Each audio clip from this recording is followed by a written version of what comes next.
विकास केला। त्याचबरोबर बोरवडे साहेबांनी सुद्धा आदरणीय आमदार साहेबांच्या विकासाचा पाडा वाचण्याचं काम केलं। मित्र 2014च्या निवडणुकीमध्ये एका सर्वसामान्य कुटुंबाच्या व्यक्तीला आपण आमदार करण्याचं काम केलं। आपल्यासारखा दिसणारा, आपल्यासारखा राहणारा, आपल्यासारखा वागणाऱ्या माणसाला आपण या ठिकाणी आमदार केलं। खरं तर 2014च्या अगोदरची आपली परिस्थिती बघितली, कोण्या गावात रस्ते नव्हते, पिण्याच्या पाण्याची सुविधा नव्हती, शिक्षणाची व्यवस्था नव्हती, विजेची समस्या फार मोठी होती। अशा अनेक पायाभूत सुविधा होत्या, त्या सुविधापासून आपण वंचित होतो। पण 2014 मध्ये आपले आदरणीय आमदार साहेब झाल्यानंतर आमच्या भागामध्ये ज्या पायाभूत सुविधा येतात त्या पायाभूत सुविधांचा विकास करण्याला तिथून सुरुवात झाली।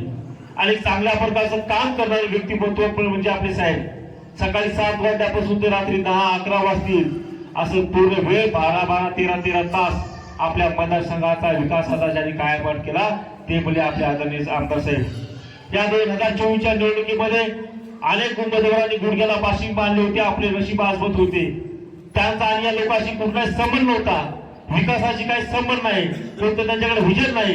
हे लोक सुद्धा आपला नशीब आजबत होते। पण आमच्या मतदार बंधू भगिनींनी एका चांगल्या व्यक्तीला आमदार करण्याचं काम केलं। मनात ठरवलं की आपल्यासारखा माणूस आपला विकास करू शकतो, आपली समस्याची जाण असणारा माणूस, त्या माणसाला आपण मत दिलं पाहिजे। आपल्या दारी जर एखादा अधिकारी जर आला तर आपण त्या अधिकाऱ्याची सगळी चौकशी करतो, हे दान करण्याच्या लायकीचं आहे का, ते दान वाया घालेल का।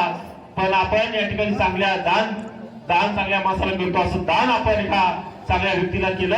आणि ज्या आपला सर्वांना माहित आहे की हे माणूस आपल्या पायाभूत सुविधा या ठिकाणी मजबूत करू शकतो, आपल्या भागाचा विकास करू शकतो, या माणसाला आपल्या विकासाची तळमळ आहे, अशा माणसाला आपण मतदान केलं। आणि आदरणीय आमदार साहेबाला आपण 12,000 मताधिकारी विजयी करण्याचं काम केलं। मित्र खरं तर विजय केल्यानंतर आता तुमचं काम संपलेलं आहे। आता आमच्या मागं आमच्या खांद्यावर आपला सर्वांचा अपेक्षाचं ओझं आमच्या खांद्यावर आहे। या 5 वर्षामध्ये आता जनार्दनजी सांगितलं या जिथं आपण आज कार्यक्रम घेत आहोत इथं आपलं सभागृह झालं पाहिजे ही त्यांनी मागणी केली। मी निश्चितच आपल्या 2-4 महिन्यामध्ये जो येणारा आपला आमदार फंड आहे त्यामधून आपल्याला 20 लाख रुपये सभागृह देण्याचं या ठिकाणी आपल्याला घोषित करतो। आणि त्याचबरोबर आमच्या भागाचा जो विकास आहे, अंतर्गत रस्ते आहेतच, पण आमच्या भागामध्ये पांढरे रस्ते झाले पाहिजेत। फार मोठी समस्या आहे, आमच्या माता भगिनीला शेतात जर जायचं असलं तर चिखल तोडून पायपीट करत जावं लागतं।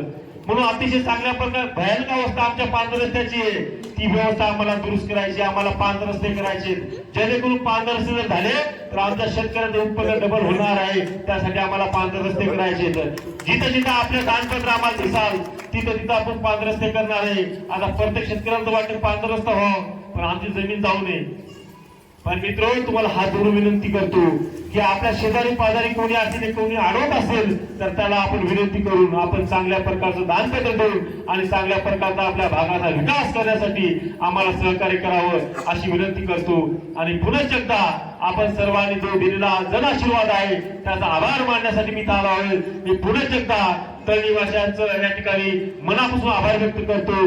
आणि आम्हाला पुढील काळात सुद्धा आपण शुभेच्छा द्यावं, असं आमच्या पाठीमागं आमच्या परिवाराच्या पाठीमागं राहावं। आणि आपल्या भागाचा जो काही विकास राहिला असेल तो विकास आमच्या